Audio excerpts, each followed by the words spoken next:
ہر قسم کی تعریف اللہ کے لیے ہے۔ اس نے قلم کے ذریعے سکھایا، انسان کو وہ باتیں سکھائیں جو وہ نہیں جانتا تھا۔ ہم اس کی مسلسل نعمتوں اور بے شمار نوازشوں پر شکر ادا کرتے ہیں، اور میں گواہی دیتا ہوں کہ ایک اللہ کے سوا کوئی معبود برحق نہیں، اس کا کوئی شریک نہیں۔ اس نے ہر چیز کا اپنے علم سے احاطہ کیا اور ہر چیز کی تقدیر مقرر کی، اور میں گواہی دیتا ہوں کہ محمد اللہ کے بندے اور اس کے رسول ہیں۔ ہدایت کے راستوں پر چلنے والوں میں اور ہلاکت کے راستوں سے امت کو ڈرانے والوں میں وہ سب سے اچھے ہیں۔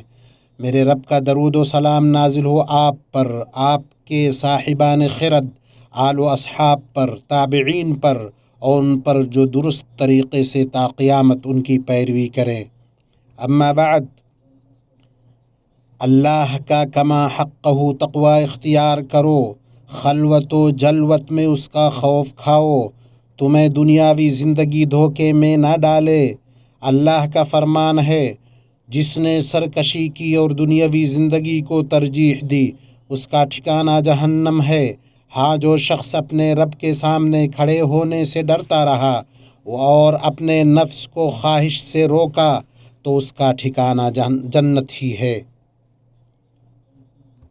لوگو، ہمارے عہد میں انسانیت تہذیبی ترقی، ٹیکنالوجی، اسمارٹ آلات اور سوشل میڈیا کے میدان میں غیر معمولی تبدیلیاں دیکھ رہی ہے، جن سے رابطے آسان ہو گئے ہیں، مسافتیں سمٹ گئی ہیں، وقت مختصر ہو گئے ہیں، بڑے بڑے کام انجام پائے ہیں، سہولتیں ترقی کر گئی ہیں، مختلف پلیٹ فارم پر علم مہیا ہیں، ٹیکنالوجی ہماری زندگی کا اہم جز بن گئی ہے۔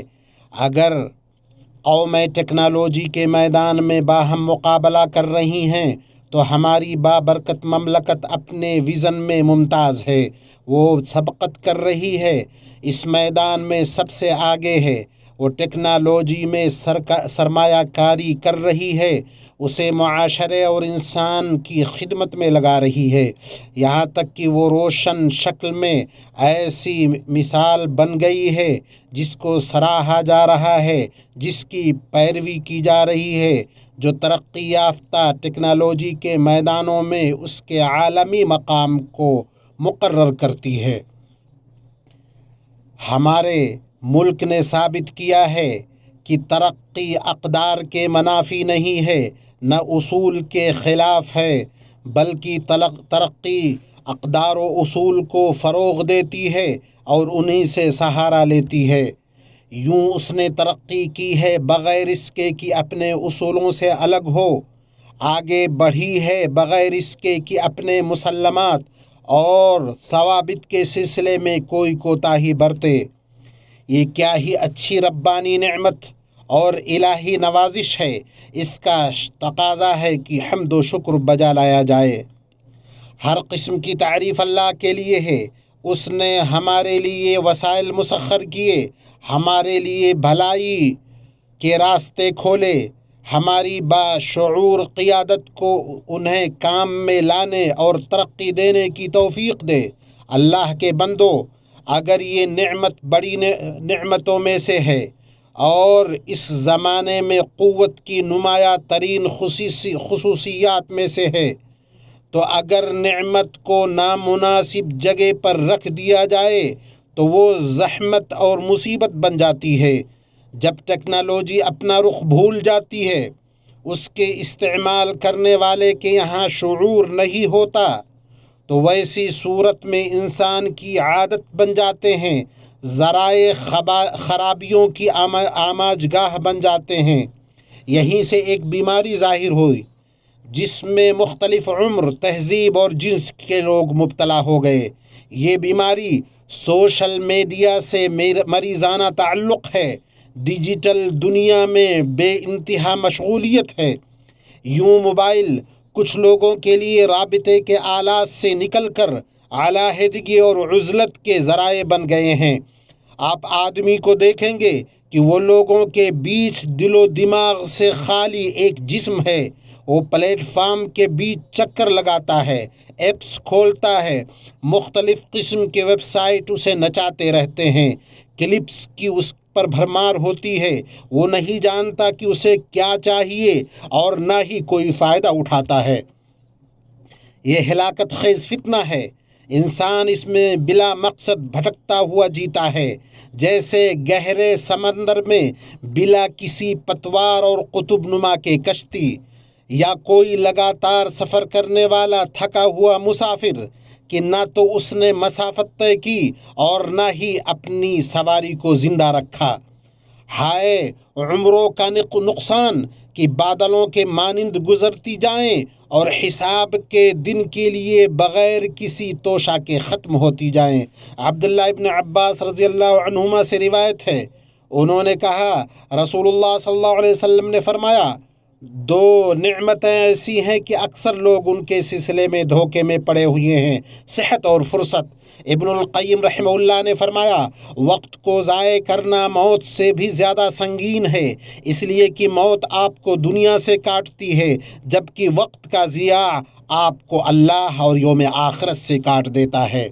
مسلمانوں، نفس کو اگر اطاعت میں نہ لگایا جائے تو معصیت میں لگ جاتا ہے۔ بطور خاص رابطہ کے ڈیجیٹل ذرائع، تصویروں اور ہر دن کی سرخیوں پر پل پڑنے اور شخصی بلاگ کی آرائش کے زمانے میں آپ ایک آدمی کو دیکھتے ہیں کہ وہ ختم نہ ہونے والے اوہام کا قیدی اور بے انتہا خواہشات کا غلام ہے، اور اس سے بھی بری بات یہ ہے کہ دوسروں کی زندگی وہ جی رہا ہے، اپنی نجی زندگی کو برباد کر رہا ہے، دوسروں کی زندگی دیکھ رہا ہے، اپنی زندگی کو بھولا ہوا ہے۔ شریعت میں اس مذموم مشغولیت اور زہر آلود برتاؤ سے منع کیا گیا ہے، جو انسان کے اوپر اس کے دین کو خراب کر دے، اس کی عمر کو ضائع کر دے۔ ابو ہریرہ رضی اللہ عنہ سے روایت ہے کہ رسول اللہ صلی اللہ علیہ وسلم نے فرمایا، آدمی کے اسلام کی خوبی ہے کہ وہ لا یعنی باتوں کو چھوڑ دے۔ ابو بکر رضی اللہ عنہ نے فرمایا، بہت سے لوگوں نے اپنی عمریں دوسروں کے لیے رکھی ہیں، خود کو بھلا بیٹھے ہیں۔ میں تمہیں منع کرتا ہوں کہ تم ان جیسے بنو۔ اللہ کے بندو، جاننا چاہیے کہ سوشل میڈیا عام طور پر جعلی زندگی کی آماج گاہ اور ظالمانہ موازنوں کی جگہ ہے۔ اس سے بعض لوگوں میں حسد کی بیماری آ گئی، ان کے دلوں میں ناراضگی اور دشمنی سرایت کر گئی، نعمتوں اور نوازشوں پر شکر و حمد کم ہو گئی۔ برائیوں اور مصیبتوں میں سے وہ جھوٹے جعلی اکاؤنٹس ہیں جو معاشروں میں اپنے زہر پھیلاتے ہیں، فتنے اور افواہوں کو نشر کرتے ہیں، جھوٹے بیانات اور پروپیگنڈے تراشتے ہیں، علماء کی زبانوں پر جھوٹے فتوے گڑھتے ہیں، ان کے پیچھے پیسے دے کر چلائے جا رہے مہم اور جان بوجھ کر کی گئی تحریف ہے، جسے نہ تو دین کا پاس ہے اور نہ کسی اخلاق کا لحاظ۔ ان لوگوں پر تعجب ختم نہیں ہوتا جو سرکاری ذرائع اور قابل اعتماد چینلوں سے رجوع کیے بنا بغیر کسی تحقیق کے ان اکاؤنٹس کے پیچھے بھاگتے ہیں اور بغیر کسی تردد کے انہیں نشر کرنے میں جلدی کرتے ہیں، حالانکہ اللہ تعالیٰ کا فرمان ہے، اے مسلمانوں، اگر تمہیں کوئی فاسق خبر دے تو تم اس کی اچھی طرح تحقیق کر لیا کرو، ایسا نہ ہو کہ نادانی میں کسی قوم کو تکلیف پہنچا دو، پھر اپنے کیے پر پشیمانی اٹھاؤ۔ لوگوں، ایک اور فتنہ ہے جو خلوتوں میں دلوں کو بگاڑتا ہے۔ جب آدمی موبائل کے ساتھ تنہا ہوتا ہے تو وہ اللہ کے حکموں کو ہلکا سمجھتے ہوئے اس کی ممانعتوں کی پرواہ کیے بغیر حرمتیں پامال کرتا ہے، حرام چیزیں دیکھتا ہے، بھول جاتا ہے کہ وہ مناظر کیسی وباؤں، بیماریوں، عزتوں کی پامالی، عمروں اور وقتوں کے ضیاع اور نیکیوں کے خاتمے کا سبب ہوں گے۔ ثوبان رضی اللہ عنہ سے روایت ہے، اللہ کے نبی صلی اللہ علیہ وسلم نے فرمایا، میں اپنی امت کے ان افراد کو ضرور پہچان لوں گا جو قیامت کے دن تہامہ کے پہاڑیوں جیسی نیکیاں لے کر حاضر ہوں گے۔ اللہ عز و جل انہیں بکھرے ہوئے ذرات میں تبدیل کر دے گا۔ ثوبان نے عرض کیا، اللہ کے رسول، ان کی صفات بیان فرما دیجئے، ان کو ہمارے لیے واضح کر دیجئے، ایسا نہ ہو کہ ہم ان میں سے ہوں اور ہمیں پتہ بھی نہ چلے۔ آپ صلی اللہ علیہ وسلم نے فرمایا، وہ تمہارے بھائی ہیں، تمہاری جنس سے ہیں، رات کو عبادت کرتے ہیں جس طرح تم کرتے ہو، لیکن وہ ایسے لوگ ہیں جب تنہائی میں ہوتے ہیں تو اللہ کی حرمتیں پامال کرتے ہیں۔ اسے ابن ماجہ نے روایت کیا ہے۔ اللہ کے بندو، اللہ مجھے اور آپ کو قرآن عظیم میں برکتوں سے نوازے، اس میں موجود آیات اور ذکر حکیم سے مجھے اور آپ کو فائدہ پہنچائے۔ میں اپنی بات یہ کہتا ہوں اور اپنے لیے آپ کے لیے مغفرت طلب کرتا ہوں، آپ بھی اس سے مغفرت طلب کریں، بلا شبہ وہ بڑا بخشنے والا، رحم کرنے والا ہے۔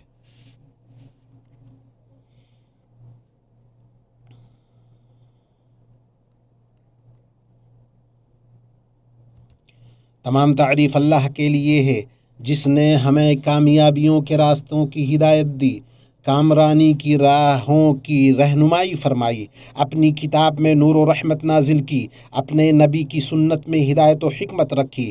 میں گواہی دیتا ہوں کہ ایک اللہ کے سوا کوئی معبود برحق نہیں، اس کا کوئی شریک نہیں، اور میں گواہی دیتا ہوں کہ محمد اللہ کے بندے اور اس کے رسول ہیں۔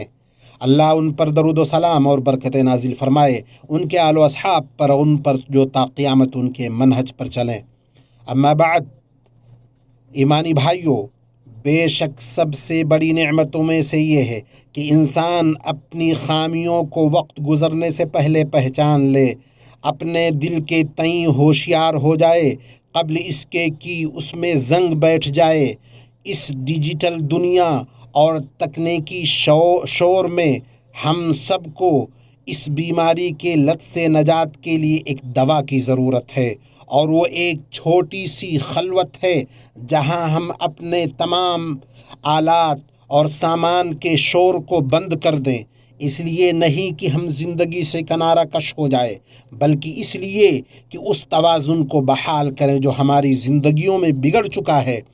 امام ابن الجوزی رحمہ اللہ فرماتے ہیں، میں نے دل کے لیے خلوت سے بڑھ کر کوئی مفید چیز نہیں دیکھی، جہاں انسان اپنے عیوب کو دیکھتا ہے، اپنے اعمال کے نتائج پر غور کرتا ہے۔ اللہ کے بندو، ہمارا دین میانہ روی اور اعتدال کا دین ہے، لہٰذا عبادت کے لیے وقت دو، اپنے نفس اور اپنے گھر والوں کے لیے ان کا حصہ رکھو۔ نبی کریم صلی اللہ علیہ وسلم نے سلمان رضی اللہ عنہ کی اس بات کی تصدیق کی جو انہوں نے ابو الدرداء رضی اللہ عنہ سے کی، بے شک تیرے رب کا تجھ پر حق ہے، تیرے نفس کا تجھ پر حق ہے، تیرے گھر والوں کا تجھ پر حق ہے، لہٰذا ہر حقدار کو اس کا حق دو۔ بخاری نے اسے روایت کیا ہے۔ اللہ آپ پر رحم کرے۔ جان لو، ٹیکنالوجی ایک عظیم نعمت ہے جب اسے خیر میں استعمال کیا جائے اور شریعت و حکمت کے حدود میں رکھا جائے۔ یہ نہ تو سرے سے شر ہے، نہ ہی اپنی اصل کے اعتبار سے مذموم، بلکہ یہ دو دھاری تلوار ہے، لہٰذا تم استعمال کرنے والے بنو، استعمال ہونے والے نہ بنو۔ تمہارا آلہ تمہارا خادم رہے، تمہارا مالک نہ بنے، اور یہ طاعت کا پل بنے، معصیت کا گڑھا نہ بنے۔ یہ علم و فہم کا ذریعہ ہو، نہ کہ ہوس اور جہالت کی آماج گاہ۔ اللہ کے بندو، اللہ سے ڈرو، نجات کے ذرائع اختیار کرو۔ ہمیشہ یاد رکھو، تم اپنے رب کے سامنے کھڑے کیے جاؤ گے، تم سے تمہارے اعضاء و جوارح کے بارے میں سوال کیا جائے گا۔ اللہ عز و جل نے بیان کیا، بے شک کان اور آنکھ اور دل، ان سب سے سوال ہونا ہے۔ صحیح مسلم میں ہے کہ رسول اللہ صلی اللہ علیہ وسلم نے فرمایا، جو چیز تمہیں فائدہ پہنچائے اسے مضبوطی سے تھام لو، اللہ سے مدد مانگو اور کمزور نہ بنو۔ اللہ کے بندو، یہ باتیں ہوئیں، اور درود سلام بھیجو اس ہستی پر جو حکمت و ہدایت کے ساتھ مبعوث کی گئی، جو تمام جہانوں میں سب سے بہتر، زمین پر چلنے والوں میں سب سے افضل ہے۔ جیسا کہ تمہارے رب نے تمہیں حکم دیا، اللہ نے فرمایا بے شک اللہ اس کے فرشتے نبی پر درود بھیجتے ہیں، ایمان والو تم بھی ان پر درود و سلام بھیجو۔ اے اللہ محمد و ان کے آل پر رحمت نازل فرما جیسا کہ تو نے ابراہیم و ان کے آل پر رحمت نازل کی، تو بے شک قابل تعریف اور عظمت والا ہے۔ اے اللہ ہدایت کے سربراہان خلفائے راشدین ابو بکر و عمر عثمان و علی سے راضی ہو جا۔ اے اللہ اسلام اور مسلمانوں کو غلبہ عطا فرما، دین کے قلعہ کی حفاظت فرما، اس ملک کو امن و سکون اور خوشحالی والا بنا لے۔ اے اللہ ہم تجھ سے ہمارے سربراہ حاکم خادم حرمین شریفین اور ان کے وفادار ولی عہد کے لیے توفیق اور درستگی طلب کرتے ہیں۔ اے اللہ انہیں ہماری طرف سے، ہمارے ملک و عوام کی طرف سے اور اسلام و مسلمانوں کی طرف سے بہترین بدلہ عطا فرما۔ اے اللہ سرحدوں پر معمور ہمارے فوجیوں اور امن کے محافظوں کی مدد فرما، انہیں اپنی حفاظت و نگرانی میں محفوظ رکھ دے۔ اے اللہ اے رب العالمین، اے اللہ غم زدوں کا غم دور کر، مصیبت زدوں کی مصیبت ٹال دے، قرض داروں کے قرض ادا کر، ہمارے اور مسلمانوں کے مریضوں کو شفایاب کر۔